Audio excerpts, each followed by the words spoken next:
Hello दोस्तों, आप सभी का अपने YouTube channel best education centre में हार्दिक स्वागत है। दोस्तों, आज हम पढ़ने वाले क्लास 10th के साइंस का चैप्टर 6 जो कि बायोलॉजी का है, जैव प्रक्रम। और इसका ये पार्ट 2 होगा क्योंकि पार्ट 1 में हमने बहुत सारे इंपॉर्टेंट क्वेश्चंस के आंसर किए थे और ये पार्ट भी बहुत इंपॉर्टेंट है क्योंकि इस पार्ट में हम मानव के पाचन तंत्र के बारे में कंप्लीट स्टडी करेंगे। ठीक है, तो चलिए देखते हैं आज के क्या क्या प्रश्न होने वाले हैं। तो आज का प्रश्न है कि मानव पाचन की प्रक्रिया का वर्णन करें। ठीक है, इस प्रकार से प्रश्न आता है, या फिर मानव पाचन तंत्र का चित्र बनाने के लिए आता है, या फिर आता है कि मानव पाचन तंत्र का सचित्र वर्णन करें। ठीक है, तो बहुत इंपॉर्टेंट क्वेश्चन है। ठीक है, उसका दूसरा प्रश्न है कि मानव शरीर में वसा का पाचन किस प्रकार होता है। ठीक है, जो भोजन के रूप में हम वसा का उपभोग करते हैं, खाते हैं, तो उसका पाचन मानव शरीर में किस प्रकार से होता है उसके बारे में लिखना है। इसके बाद मानव आमाशय में अम्ल की क्या भूमिका है। ठीक है, जो हाइड्रोक्लोरिक अम्ल होता है इसकी क्या भूमिका होती है ये बताना है। ये सारी इंपॉर्टेंट क्वेश्चन है दोस्तों, इसमें से एग्जाम में जरूर आएगा। इसके बाद चौथा प्रश्न होगा कि आमाशय की जठर ग्रंथियों से स्रावित पदार्थों के नाम और उनके कार्य लिखें। ठीक है, आमाशय से निकलने वाली जितनी भी स्रावित पदार्थ है यानी पाचक रस है, उनके क्या क्या कार्य हैं उसके बारे में लिखना है। पांचवा प्रश्न है कि मानव शरीर में पाचक एंजाइमों के क्या कार्य होते हैं। ठीक है, जो पाचक एंजाइम होते हैं तो उनका क्या क्या कार्य है उसके बारे में लिखना है। छठा प्रश्न है पित्त क्या होता है। ठीक है, और मानव के पाचन में इसका क्या महत्व है। सातवां प्रश्न होगा कि भोजन के पाचन में लार की क्या भूमिका है। ठीक है, जो मुंह से लार निकलता है खाते टाइम में तो उसकी क्या भूमिका है। और आठवां प्रश्न, लास्ट प्रश्न जो होगा, शाकाहारी जीवों में छोटी आंत मांसाहारी जीवों से लंबी क्यों होती है। ठीक है, तो ये पूरा कंप्लीट जो है आपके मानव पाचन प्रक्रिया के बारे में है, जिसमें से एक भी क्वेश्चन एक्स्ट्रा इसके अलावा एग्ज़ाम में नहीं आएगा। अगर ये आप सारे प्रश्न पढ़ लेते हो तो ये आपके लिए मोस्ट इम्पॉर्टेंट है। ठीक है, तो चलिए हम 1 बाय 1 करके सारे प्रश्नों को सॉल्व करते हैं। दोस्तों, पहला प्रश्न है कि मानव पाचन की प्रक्रिया का वर्णन करें या फिर मानव पाचन तंत्र का सचित्र वर्णन करें। इस प्रकार से देखिए, मानव का ये पाचन तंत्र का है पूरा। ये मुख होता है, मुख में हम भोजन करते हैं और यहाँ पर जीवा होती है। ठीक है, यहाँ पर लार के साथ भोजन जो है मिश्रित होता है और दांत जो है भोजन को चबा देता है। उसके बाद ग्रसिका, जिसको ग्रास नली भी कहते हैं, इसके थ्रू भोजन कहाँ पहुँचता है, अमाशय में। यह अमाशय होता है। इसके अलावा ये डायफ्राम है, ऊपर का जो लेयर होता है, जब सांस लेते हैं तो ऊपर नीचे होता है ये डायफ्राम। इसके बाद ये जो है पित्ताशय है, जिसे पित्त निकलता रहता है। ठीक है, और ये पित्त नली है। पित्त नली के थ्रू जो है यहाँ पर भोजन के साथ आकर पित्त मिल जाता है और भोजन को क्या कर देता है, अम्ल से क्षारीय, क्योंकि अमाशय का काम होता है भोजन को अम्लीय करना, लेकिन आगे जो प्रोसेस होता है ना वो क्षारीय माध्यम में होता है, इसलिए पित्त का काम होता है अम्लीय भोजन को क्षारीय बनाना। ठीक है, इसके बाद ये यकृत है। ठीक है, लीवर भी इसको कहते हैं इंग्लिश में। और उसके बाद ये देखो छोटी आंत है जो पतली पतली दिखाई दे रही हैं, और जो मोटी वाली है उसको बड़ी आंत कहते हैं यानी बृहदांत कहते हैं। उसके बाद ये आपको दिख रहा होगा ये वाला जो शेप, ये है अग्नाशय। ठीक है, ये पूरा अग्नाशय होता है। अग्नाशय से भी अग्नाशयी रस निकलते हैं, इन सब के बारे में पढ़ेंगे। इसके बाद ये परिशेषिका है। तो इस तरीके से ये कंप्लीट फिगर हम बनाएंगे। इसकी प्रैक्टिस फिगर बनाने की जरूर करना क्योंकि एग्ज़ाम में आता है। अब पाचन की प्रक्रिया के बारे में हम बिल्कुल डिटेल में गहराई में पढ़ेंगे, ताकि इससे रिलेटेड कोई भी क्वेश्चन अगर आ जाए ना, शॉर्ट क्वेश्चन, वो नहीं छूटेगा। ठीक है, कि मनुष्य में पाचन की प्रक्रिया मुख गुहा यानी मुंह से प्रारंभ होकर छोटी आंत में समाप्त होती है। ठीक है, इसको विभिन्न चरणों से होकर गुजरना पड़ता है। सबसे पहले क्या होता है चरण 1 में, कि भोजन का अंतर्ग्रहण मुंह के द्वारा होता है ना। मुंह के द्वारा हम भोजन कर लिए, जहाँ पर दांत द्वारा भोजन को चबाया जाता है। दांत क्या करता है कि भोजन को खूब चबाता है और चबाकर क्या करता है कि छोटे छोटे टुकड़ा कर देता है, ताकि जो ठीक है ग्रास नली द्वारा भोजन को अमाशय तक पहुंचा सके। अब यहाँ पर मिलाने का काम जो करता है रस के साथ, वो लार ग्रंथि करता है। इससे लार या फिर लार रस, या इसको लाला रस भी कहते हैं, ये निकलता है, वो भोजन के साथ पूरी तरह मिलाया जाता है। ठीक है, इसके बाद क्या होता है कि लार में एंजाइम पाया जाता है। ठीक है, लार जो होता है ना उसमें एंजाइम पाया जाता है जिसे एमिलेस कहते हैं। ठीक है, या फिर टाइलिन कहा जाता है। ठीक है, यह एंजाइम क्या करता है, भोजन के स्टार्च को माल्टोस में बदल देता है। ठीक है, भोजन में जो हम स्टार्च खाते हैं ना, यानी जैसे मान चलो कि हम रोटी खाते हैं तो उसमें स्टार्च जो है ज़्यादा पाया जाता है, तो इस टाइप के जो स्टार्च होते हैं ना उसको क्या करता है, माल्टोस में बदल देता है। समझ गए ना यहाँ तक। यह हमारा स्टेप 1 था। नेक्स्ट स्टेप है कि अब मुंह से क्या होता है कि अब भोजन अमाशय तक जाता है। किसके द्वारा? भोजन ग्रास नली या ग्रासिका के द्वारा जाता है। ठीक है, ग्रास नली या इसको ग्रासिका, ये जो लंबी नली आपको दिख रहा होगा, ठीक है, ये ग्रास नली होता है, इसके द्वारा जाता है। और इसके द्वारा कौन सी गति द्वारा? क्रमाकुचक गति से ले जाया जाता है। क्रमाकुचक गति होता है यानी कि क्या होता है कि ग्रास नली जो होता है ना, लचीला होता है। भोजन जैसे जैसे जाता है तो एरिया जो है ना फैल जाता है। ठीक है, और फैलते हुए फिर आगे की ओर बढ़ता है। ये तो मुंह से अब भोजन चला गया कहाँ पर? अमाशय में। ठीक है, मुंह से ये भोजन, मुंह से आ गया भोजन अमाशय में। ठीक है, यानी स्टमक में। अब स्टेप 3 क्या होता है कि अमाशय की भीतरी सतह पर जठर ग्रंथियों से जठर रस का स्राव होता है। ठीक है, अमाशय के जो भीतरी सतह होती है ना, लेयर, तो उनमें जठर ग्रंथियाँ होती है, उनमें जठर रस स्राव होता है। और ये 3 प्रकार के पदार्थ इसमें पाए जाते हैं। पहला होता है हाइड्रोक्लोरिक अम्ल, बहुत इंपॉर्टेंट है, एग्जाम में आता है कि अमाशय में हाइड्रोक्लोरिक अम्ल यानी अम्ल की क्या भूमिका है। तो यहाँ से आप लिख सकते हो, यह भोजन को अम्लीय माध्यम में बदल देता है। जो हम भोजन खाते हैं ना, तो उसको अम्लीय बना देता है। अब यहाँ पर क्या होता है कि जो पेप्सिन एंजाइम है क्रिया में सहायक होती है। अम्लीय बनने के बाद जो पेप्सिन एंजाइम निकलता है ना अमाशय से, उसके लिए हेल्प करता है, क्योंकि ये पेप्सिन एंजाइम अम्लीय माध्यम को ही पचा पाएगा। ठीक है, अम्लीय माध्यम में ही भोजन को पचा पाएगा, नहीं तो नहीं पचा पाएगा। दूसरी बात है कि भोजन के साथ आए खतरनाक जीवाणुओं को मार डालता है। कई बार हम भोजन करते हैं तो हमें मालूम नहीं होता, लेकिन उसमें कई ऐसे खतरनाक जीवाणु होते हैं जो हमें बीमार कर सकते हैं। तो उसको भी हाइड्रोक्लोरिक अम्ल क्या कर देता है? मार देता है। तो हाइड्रोक्लोरिक अम्ल का यहाँ पे 2 मेन काम हो गया। पहला काम ये है कि अम्लीय भोजन को बना देता है ताकि पेप्सिन एंजाइम अच्छे से काम कर सके। इसका दूसरा काम क्या होता है कि भोजन के साथ आए हुए खतरनाक जीवाणुओं को मार डालता है। अब देखो, ये जो पेप्सिन एंजाइम है ये क्या करता है कि एक पाचक एंजाइम है, और ये स्पेशली क्या करता है? प्रोटीन का पाचन करता है। ठीक है, यह पाचक एंजाइम है जो यहाँ पर जो आ जाएगा, ठीक है, जो प्रोटीन का पाचन करता है और प्रोटीन को पेप्टोन में बदल देता है। प्रोटीन को पेप्टोन, ये वर्ड ध्यान रखना, ये वर्ड लिखोगे ना, छोटे छोटे वर्ड, ये ध्यान रहेगा ना, तो आपके एग्जाम में फुल मार्क्स मिलेंगे। इसके बाद पदार्थ होता है, वो होता है श्लेष्मा। ठीक है, श्लेष्मा क्या करता है कि यह अमाशय के आंतरिक स्तर को HCl से यानी हाइड्रोक्लोरिक अम्ल से सुरक्षा करता है, रक्षा करता है। ठीक है, क्योंकि हाइड्रोक्लोरिक अम्ल ऐसा अम्ल है जो कि एक ब्लेड को भी पचा सकता है। ठीक है, इतना इसमें ताकत होता है कि ब्लेड को भी पचा सकता है। तो हमारे जो अमाशय है वो तो जाहिर सी बात है कि मांसल होता है, तो वो तो आसानी से गल सकता है, तो उसको हानि न पहुंचे अमाशय को। इस वजह से क्या होता है कि ये श्लेष्मा उससे रक्षा करता है, हाइड्रोक्लोरिक अम्ल से बचाता है। ठीक है, तो ये 3 पदार्थ जो है अमाशय में स्रावित होते हैं, जो कि बहुत इंपॉर्टेंट है। यहाँ तक क्लियर? अब देखो क्या होता है कि अमाशय में वसा का भी आंशिक पाचन होता है। इसमें गैस्ट्रिक लाइपेज नामक एंजाइम होता है। ठीक है, वही क्या करता है कि आंशिक रूप से वसा यानी फैट, ठीक है, फैट को क्या करता है? पाचन करता है। फैट आपको बता दूं, जैसे हम कोई ऑयली पदार्थ, जैसे हमने घी खाया, तेल हो गया, तो ये सारे इनमें फैट ज़्यादा होता है, वसा ज़्यादा होता है। या फिर जैसे कोई मीट वगैरह खाता है, तो ये सारी चीज़ें जो होते हैं, तो इसको आंशिक रूप से पाचन यहाँ पर लाइपेज नामक एंजाइम कर देता है। अमाशय में भोजन गाढ़े ले की तरह हो जाता है। को इस भोजन को क्या कहेंगे जब ले की तरह हो जाता है? इसको काइम कहा जाता है। ठीक है, याद रखना, ये ऑब्जेक्टिव टाइप के क्वेश्चन हो जाएगा कि अमाशय में जब भोजन गाढ़े ले की तरह हो जाता है तो उसे काइम कहते हैं। ठीक है, अब ये तो हो गया यहाँ तक अमाशय का काम। अब आगे जो प्रोसेस है ना, आगे कहता है कि अब हमें ये खट्टा नहीं चाहिए, यानी कि अम्लीय माध्यम नहीं चाहिए, हमें अब चाहिए क्षारीय पदार्थ। ठीक है, तो क्षारीय पदार्थ के लिए वहाँ पर पित्त काम आता है, लेकिन उसके बारे में हम भी आगे पढ़ेंगे। तो देखो अब क्या होता है कि चौथा चरण में कि अब कायम अमाशय से क्षुद्रांत यानी छोटी आंत्र में पहुँचता है। ठीक है, अब क्या हुआ कि अमाशय से यहाँ से अब कहाँ पहुँचा? ये छोटी आंत में, छोटे छोटे ये पतले दिख रहा होगा, तो ये छोटी आंत होती है, नाम की छोटी आंत है, पतली होती है, लेकिन 22 फीट लगभग होती है। यह हमारे आहार नाल का सबसे लंबा भाग होता है। ठीक है, 22 फीट आप समझ सकते हो, यानी आपके हाइट का अप्रोक्स 4 गुना। ठीक है, इतनी लंबी होती है ये छोटी आंत। और इसके 3 भाग होते हैं, एक होता है ग्रहणी, एक होता है जेजुनम और तीसरे को इलियम, यानी इसको 3 पार्ट में डिवाइड किया गया है।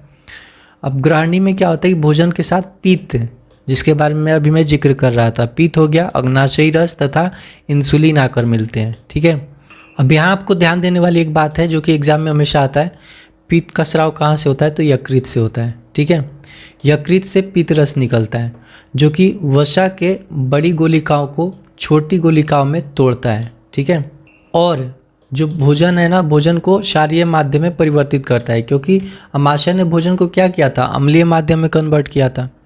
तो यकृत से निकलने वाला पित्त रस, और पित्त रस कहाँ पाया जाता है, पित्ताशय में। ठीक है, तो ये क्या करता है कि वसा के बड़े गोलिकाएं जो होती हैं उनको छोटी गोलिकाओं में तोड़ता है और भोजन को क्षारीय माध्यम में परिवर्तित करता है। ठीक है, तो देखो अभी तक से 3 बातें यहाँ पे समझ लो। पहली बात ये थी, जो भोजन में स्टार्च होता है उसका पाचन तो हमारे मुंह में हो जाता है। उसके बाद में प्रोटीन की जो मात्रा होती है, तो प्रोटीन का पाचन जो करता है यहाँ पर पेप्सिन कर देता है। ठीक है, तो यहाँ तक स्टार्च और प्रोटीन का तो पाचन हो गया लगभग। इसके बाद जब वसा का जो पाचन होता है, वसा के बड़ी गोलिकाओं को छोटी गोलिकाओं में तोड़ने का काम करता है पित्त। ठीक है, और भोजन को क्षारीय माध्यम में परिवर्तित करता है। उसके बाद आंत से आंत रस निकलता है जो कार्बोहाइड्रेट को ग्लूकोज में, ठीक है ये ध्यान देना, कार्बोहाइड्रेट को ग्लूकोज में, वसा को वसा अम्ल में और प्रोटीन को अमीनो अम्ल में परिवर्तित कर देता है। वहाँ पर आंशिक रूप से प्रोटीन का पाचन होता है, लेकिन यहाँ पर प्रोटीन अमीनो अम्ल में परिवर्तित होता है। ठीक है, कहाँ पर, छोटी आंत में। समझ रहे हो ना। अब आगे देखो क्या होता है कि अग्नाशय से अग्नाशयी रस स्रावित होता है। ये जो अग्नाशय आपको दिख रहा है ना, ये ठीक है, ये वाला पार्ट येलो, तो अग्नाशय से अग्नाशयी रस निकलता है। इसमें क्या होता है, एमिलेज, ट्रिप्सिन और लाइपेज, ये 3 एंजाइम पाए जाते हैं। एमिलेज का काम होता है स्टार्च को ग्लूकोज में कन्वर्ट कर देना। ट्रिप्सिन का काम होता है प्रोटीन को अमीनो अम्ल में या फिर पेप्टोन्स कर सकते हो इसमें परिवर्तित कर देना। और लाइपेज क्या करता है, वसा को वसा अम्ल एवं ग्लिसरॉल में परिवर्तित करना। ठीक है, इतनी बात समझ में आ गई। ठीक है, अब आगे देखते हैं। अब क्या होता है कि छोटी आंत से भोजन के पाचन के उपरांत पचे भोजन का अवशोषण दीर्घरोम, जिसको विलाई कहा जाता है, दीर्घरोम द्वारा हो जाता है। ठीक है, दीर्घरोम द्वारा क्या होता है कि पचे हुए भोजन का अवशोषण हो जाता है, यानी कि उसमें से जो भी अब आवश्यक खनिज पदार्थ हो गया, विटामिन्स हो गया, इन सब का क्या होता है, अवशोषण हो जाता है। ठीक है, और ये अवशोषण की सतही क्षेत्रफल बढ़ा देती है। ठीक है, ये दीर्घरोम जो है पचे हुए भोजन का अवशोषण करती है और अवशोषण की सतही क्षेत्रफल को बढ़ा देती है। इसके बाद अंतिम पार्ट जो आता है, चरण 5, अपचा भोजन बड़ी आंत अर्थात बृहदांत में आता है और यहाँ पर अतिरिक्त जल का अवशोषण होता है। ठीक है, और वर्ज्य पदार्थ यानी लैट्रिन जिसको कह सकते हो, गुद्दा द्वारा शरीर के बाहर कर दिया जाता है। तो ये पूरा प्रोसेस होता है, समझ रहे हो ना।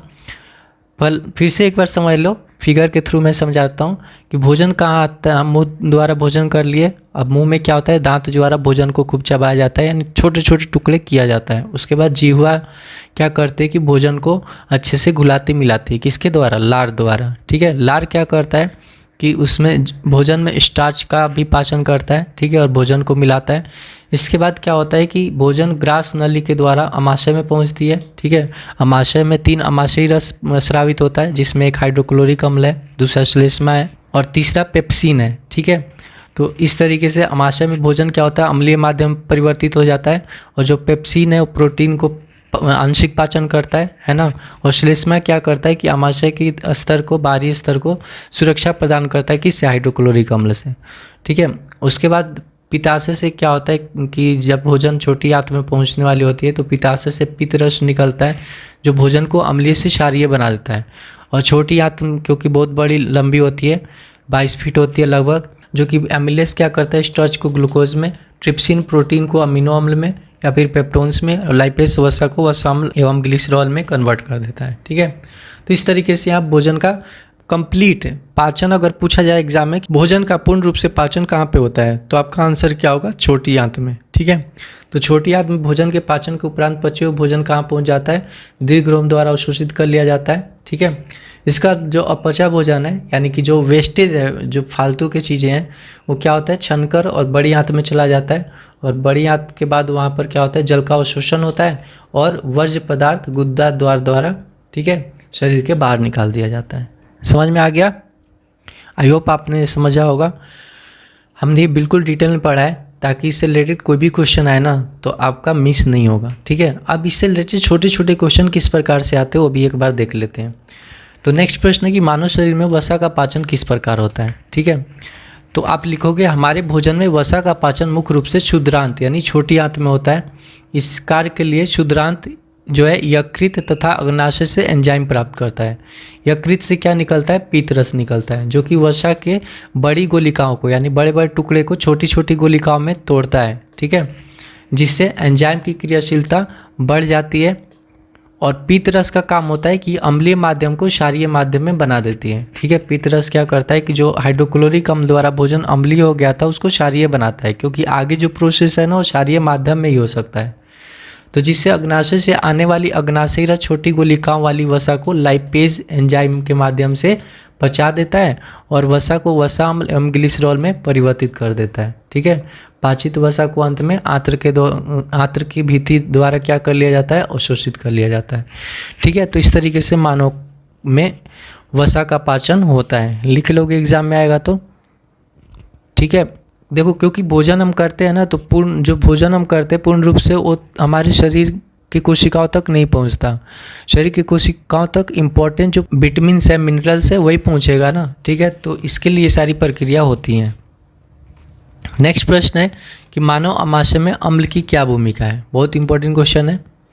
तो मानव आमाशय में अम्ल की क्या भूमिका है, तो इसके मुख्य दो भूमिकाएं। पहला है कि आमाशय के भित्ति में, ठीक है यहाँ क्या आएगा, आमाशय के भित्ति में उपस्थित जठर ग्रंथियों द्वारा स्रावित हाइड्रोक्लोरिक अम्ल एक अम्लीय माध्यम तैयार करता है जो पेप्सिन एंजाइम की क्रिया में सहायक होता है। ठीक है, हाइड्रोक्लोरिक अम्ल भोजन को अम्लीय बनाता है। क्यों? क्योंकि पेप्सिन एंजाइम जो है ना तभी काम करेगा जब भोजन अम्लीय हो जाए। ठीक है, दूसरा है कि हाइड्रोक्लोरिक अम्ल भोजन में उपस्थित हानिकारक जीवाणुओं को नष्ट कर देता है। ठीक है, तो ये तो हो गया मानव आमाशय में अम्ल की भूमिका। नेक्स्ट प्रश्न है कि आमाशय की जठर ग्रंथियों से स्रावित पदार्थों के नाम और उनके कार्य लिखें। तो दोस्तों आमाशय के भीतरी सतह पर जठर ग्रंथियों से जठर रस का स्राव होता है, जिसमें 3 प्रकार के पदार्थ पाए जाते हैं। पहला हाइड्रोक्लोरिक अम्ल, दूसरा पेप्सिन और तीसरा श्लेष्मा। तो हाइड्रोक्लोरिक अम्ल क्या करता है कि पेप्सिन एंजाइम की क्रिया में सहायक होती है, दूसरा भोजन के साथ आए खतरनाक जीवाणु को मार डालता है। अब तो याद ही हो गया होगा है ना, ये रिपीट कर करके। पेप्सिन क्या करता है कि ये पाचक एंजाइम है जो प्रोटीन का पाचन करता है और प्रोटीन को पेप्टोन में बदल देता है। और जो म्यूकस है यानी श्लेष्मा जो है यह आमाशय के आंतरिक स्तर को हाइड्रोक्लोरिक अम्ल से रक्षा करता है। ठीक है, जो पहला क्वेश्चन मैंने कराया था ना, अगर उसको सही से आप पढ़ लोगे ना तो ये सारे क्वेश्चन हो जाएंगे, छोटे छोटे क्वेश्चन सब हो जाएंगे। ठीक है, नेक्स्ट प्रश्न आता है कि मानव शरीर में पाचक एंजाइम के क्या कार्य हैं। ठीक है, जो पाचक एंजाइम है तो मानव शरीर में एमिलेस, लाइपेज, पेप्सिन, ट्रिप्सिन ये सारे पाचक एंजाइम जटिल पदार्थ के कणों को छोटे छोटे अणुओं में विखंडित करने में मदद करते हैं, है ना। क्योंकि जटिल पदार्थ के रूप में हमारे भोजन शरीर के कोशिकाओं तक नहीं पहुंच सकते, तो इसलिए ये सरल माध्यम में बदलने के लिए सारे एंजाइम हेल्प करते हैं। ये सरल कण आसानी से रक्त द्वारा अवशोषित कर लिए जाते हैं और शरीर के सभी कोशिकाओं में पहुंचाया जा सकता है। ठीक है, नेक्स्ट प्रश्न है कि पित्त क्या है। ठीक है, पित्त क्या है, मानव के पाचन में इसका क्या महत्व है। तो पित्त मानव में एक गाढ़ा और हरे रंग का द्रव है। ठीक है, पित्त जो होता है मानव शरीर में या अन्य जीव जंतु में भी कई जीव जंतु है जिसमें पित्त का कलर अलग होता है, जैसे बिच्छू हो गया।